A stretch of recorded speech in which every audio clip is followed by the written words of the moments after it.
This video is made possible by our sponsors, AJA. We'd like to thank AJA for all their support and tell you to go to aja.com for all your production and post-production needs. Hi, I'm Gordon Burkell from Filmmaker U. At Filmmaker U, we create courses for film professionals to deepen and diversify your existing skill set. You can learn more at filmmakeru.com, or of course, follow us on Twitter at filmmaker_u. Every week, we interview a film professional to discuss their work, and this week we have the Herne Hill's VFX team, which is Mark Hammond, who's the VFX supervisor, Ben King, head of CG, and Jordan Nieuwland, art director, who's worked on, together, have worked on numerous Guillermo Del Toro projects, as well as many other films. Welcome to the show, guys. Thanks for having us. Yeah. My first question for you guys is, when I was looking into your background, it looked like either all of you or a couple of you worked at Mr. X and then sort of moved to create Herne Hill. So how did Herne Hill come to be or come to existence? Yeah, so it's a good first question. Herne Hill is an amalgamation of kind of, like you said, a lot of us worked together at Mr. X for several years, and Dennis Berardi, eventually he founded Mr. X and he had moved on, and we started Herne Hill with him and the five of us. We basically have a different partner for each department. And yeah, it was just a new venture and trying to do things a little differently in the visual effects space.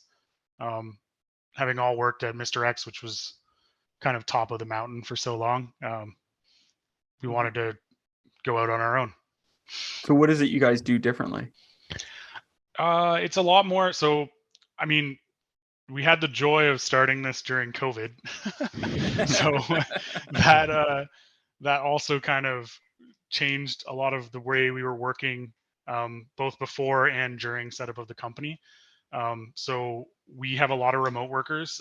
Right now we're about 140, 150 people, but I'd say 2/3 of our employees work exclusively from home.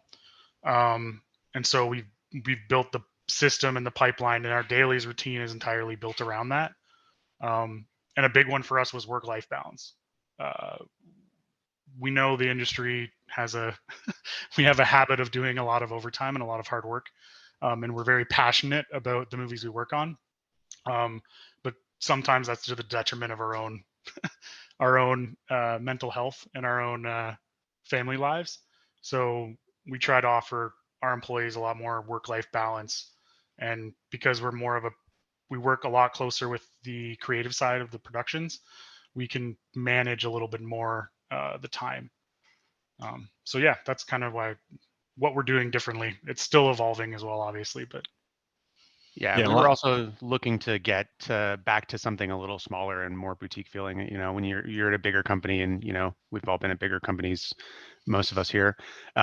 Sometimes it feels a little bit like a big machine, and you can kind of get lost in that. And so we're looking to have something, kind of a group that feels a little bit smaller. We all know each other, and have that kind of boutique feeling. Maybe feels a little more creative at times, which is nice. And you get to watch the Leafs game as a team. Yeah, exactly. I mean, that's a benefit. Yeah, for sure. Yeah, we have a lot more control. If we want something approved, because we're not owned by another entity, there's a lot less layers of approval. We can get things done right away. Take some of the bureaucracy out of the whole machine. Yeah. Yeah. Now I have a weird question. I don't know if Guillermo Del Toro, whenever I see him interview, he always talks about insisting on a practical visual effects sort of mixture. And then when I was researching on your webpage, you guys at one point talked about doing a mixed reality approach. Are those two the same, or is that something separate? So it's a bit separate. The mixed reality approach comes more in what we're currently working on, which is similar to like how the virtual production stages are being used. Mm-hmm. We haven't really implemented that on a Guillermo project yet. But the way that Guillermo shoots that I find is very beneficial to how and why his visuals look so good at the end is he requires practical effects at the start. So even if he knows something's going to be a visual effect like in lot 36, he made sure that creature was a practical suit. Like we have to have a practical suit for lighting reference. We have to have like practical slime. We have to have like, it's all got to be done in camera, because it makes our life so much easier. Even if we do end up replacing the suit with entirely CG, having that lighting reference and having that starting point, it always makes it better. The ghoul is another example in Pickman's model.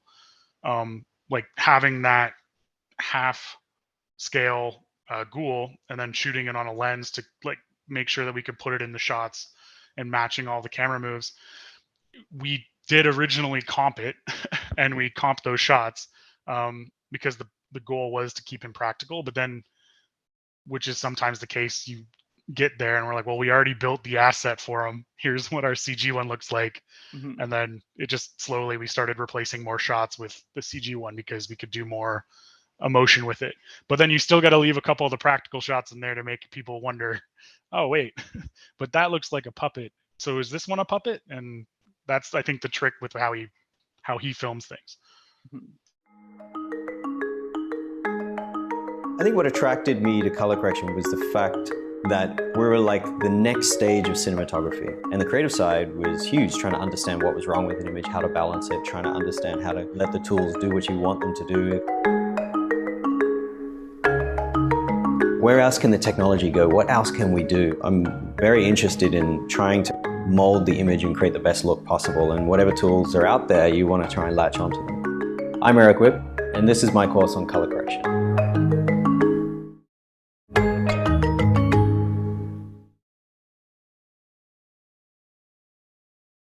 Well, and so how do you guys approach a Guillermo Del Toro project then? Like when you're starting up, like I think about Cabinet of Curiosities, that one's actually broken up so that the directors were given more, I guess, control or more say.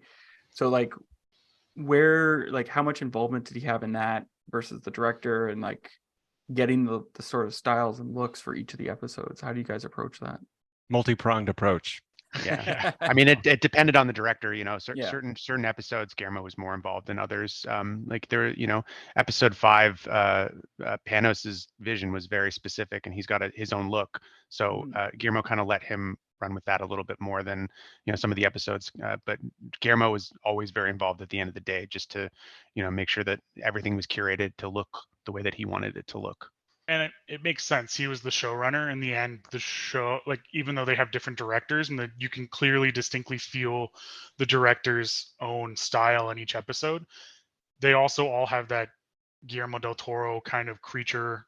Even sometimes the writing style, like they have that effect to them. So he made sure to touch each one. He was involved in all the creature designs, the concepting with Guy Davis. So he was involved in a lot of the design work, and then even in post-production, he was involved pretty heavily through all of the visual effects. Yeah, each episode had a lot of notes from Guillermo. Yeah. Well, so I'm assuming you guys saw his AGO exhibit a couple of years ago. So like he is an encyclopedia of monsters, to say the least. Yeah. So like, what were the visual references brought in for you guys to see? Like he's got, I think someone once told me he has like 3 houses full of stuff. Yeah, I mean, for this whole series, I think there was a lot of Lovecraftian lore influence you could see in each episode.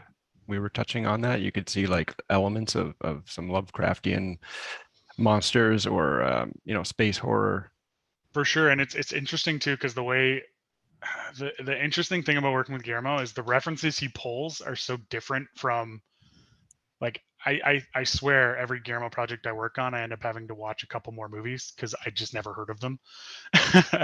But he references them and you're like, oh, now I got to go do homework.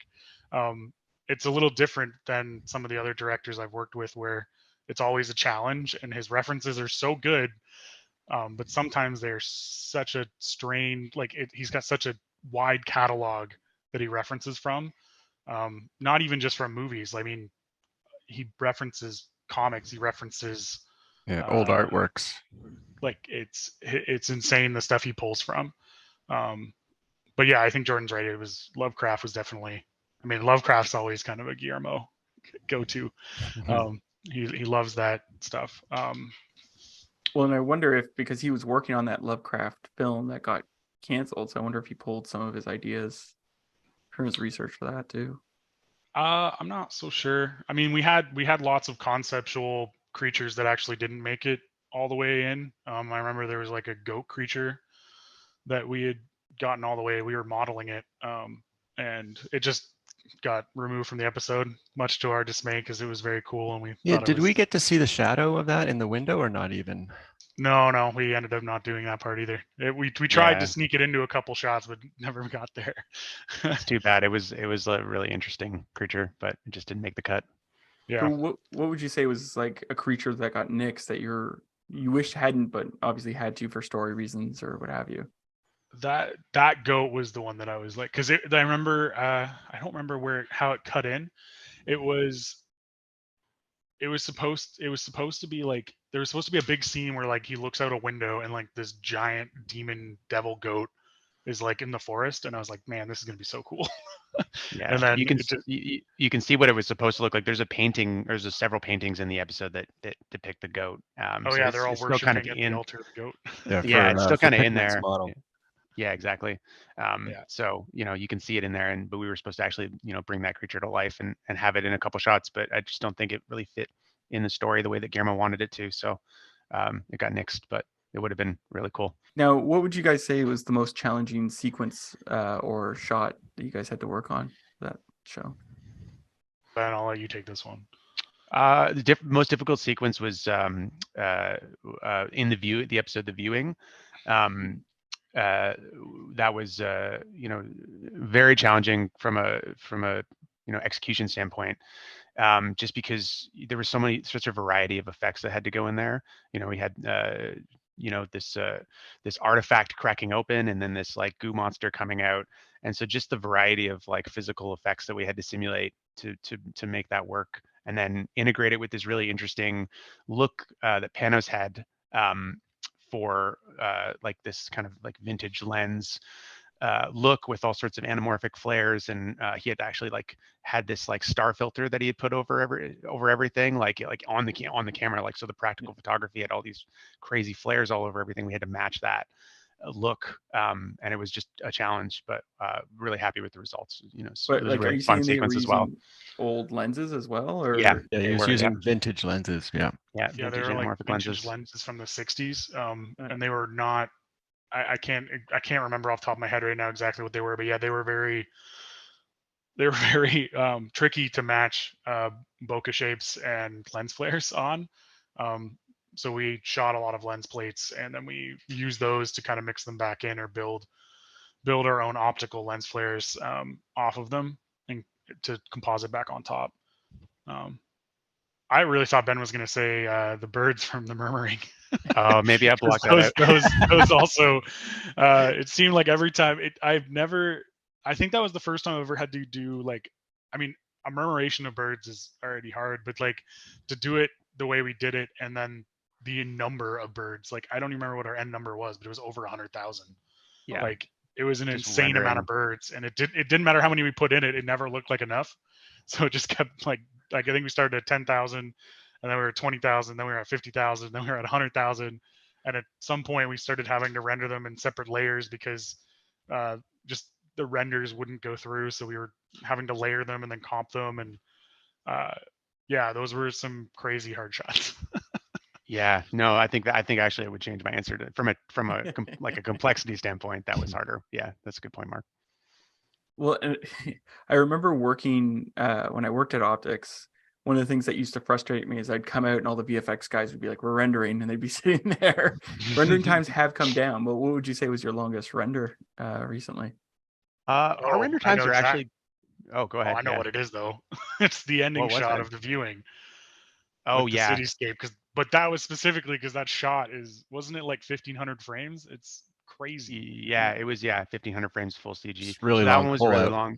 Yeah, but our render times are pretty quick because we have adopted a GPU renderer, so our render times are much faster than they traditionally would have been with a CPU approach. So yeah, we use Redshift for everything, and so none of our render times are too crazy. Sometimes things are not optimized well, so that, you get upwards of an hour a frame, but most of the time it's under that, which is great. It's nice. It allows us to iterate much faster. So that was a big win for us for sure. That using Redshift has been a huge, almost like it was like not a happy accident. We knew we were going to use Redshift. I don't think we knew that we were going to use it as much as we have. Yeah, for sure. They've made some improvements over the last couple of years that have really made it a little bit more viable to do like creature work and that kind of stuff, which I think would have traditionally been harder in Redshift. But we kind of lucked out with timing, and it's proved to be quite a good tool for us. Now I gotta ask, because VFX is constantly evolving and fast. It's like, it feels like virtual production's been here for a long time, but it's pretty young at this moment.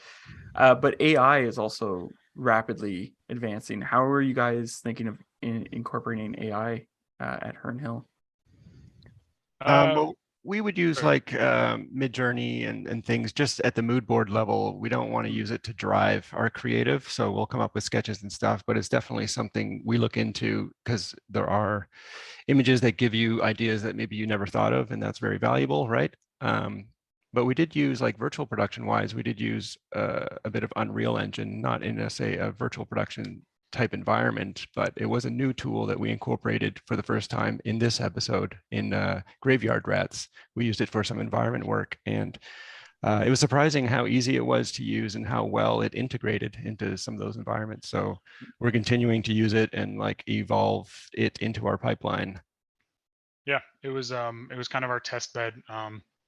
A couple of the cave extensions that we just decided. Actually, the one shot, and I think it was even in the trailers, there's the one where he looks up at and he sees the Cthulhu creatures kind of like up in the rafters. That entire thing was done with Unreal. That was more of a test just to see, camera in, camera out, put it in a pipeline, see how it works. And yeah, it was pretty successful. We've got some other AI tools we're like playing with. I don't know that we've put any directly in a pipeline yet, because we want to make sure they're going to work 100% before we do that. But there's a couple like roto tools and paint tools out there now that we're playing with, and yeah, we're on the edge of it, because we know it's going to be probably the next big shift. I have, my background is compositing, and so for me, I can see compositing. There's a lot of things that are going to get sped up by AI. So yeah, just kind of following and being very interested.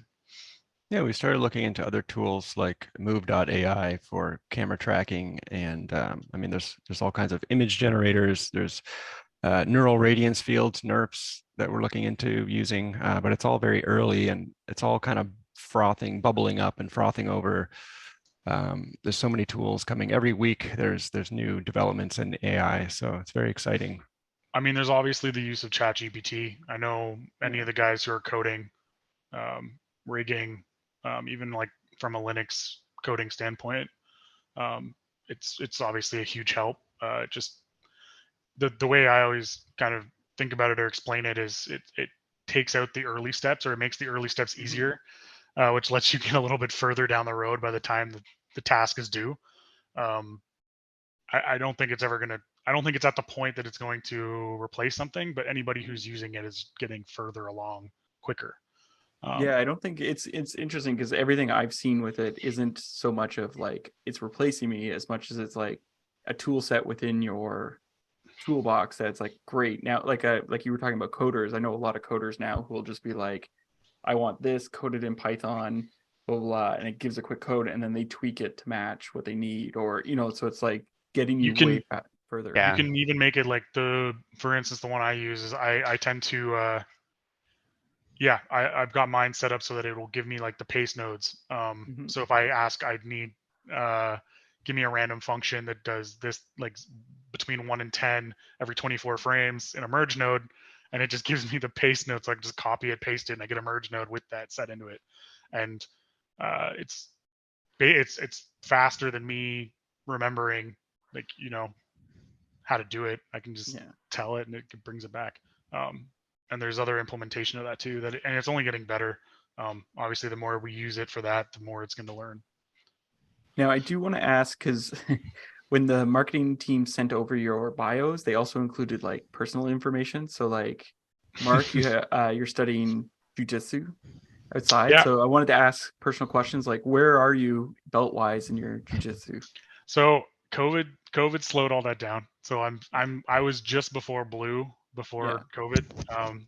And given with everything's going on, I'm looking to go back, but I need to complete my blue still. I will go back this year. How far? Like, I don't know the belt order, if it's different than, Taekwondo. It's blue, karate. Blue, purple, brown, black. Okay. So blue is the first one. Usually takes you about 2 years. And Ben, what's your pool hall? Because it says you like billiards. Oh yeah. There's a pool hall downtown in Toronto called the Charlotte Room. So I go there. Yeah. Snooker or pool? It's 8 or 9 ball pool usually. Yeah. All right, last one for Jordan. You're collecting vinyls. What's your vinyl at, or your count at? Oh boy, I haven't counted all of them, but it must be between 1,100 and 1,200 by now. Yeah. A lot of vinyl collectors, I'm like, I don't know how you can listen to it all, but they're... Since the early 2000s, I've been collecting. So it's taken a while, but I love it. Yeah. Yeah, just tangible music. It's got that nice sort of warm sound to it. It's more fun to play. Yeah, there's lots about it that I like. So many interesting things. The cover art, the fact that other people have owned this. Some of the records were played in clubs in the 70s. I can go on and on about why I love vinyl. Well, I guess my last question for you guys, what would you say is your favorite guilty pleasure film or TV shows to watch? I don't know if it's a guilty pleasure, but I really like Firefly. Mine, movie-wise, Van Helsing is probably the movie that got me into visual effects. And I know it's a weird thing to say, but I think I watched that behind the scenes so many times with Hugh Jackman's gun breaking. And I was just like, for something about it, like, got me, man. I was like, this is what I want to do. Well, if you went to the AGO thing, they talked about Guillermo Del Toro was going to do the Monsterverse for Universal or whoever had it. Yeah. And then he turned it down. He says it's one of his biggest regrets, which I could imagine him taking on Van Helsing. And I can imagine him doing like a Penny Dreadful. That would have been incredible. Yeah, absolutely. How about yourself, Jordan? Well, my favorite movie ever is Pee-wee's Big Adventure, which a lot of people are surprised to hear, but it's just such a fun movie, and it's very meta. It's like about filmmaking at the end as well. It just really knows itself. And it's like a travel movie. It really goes places.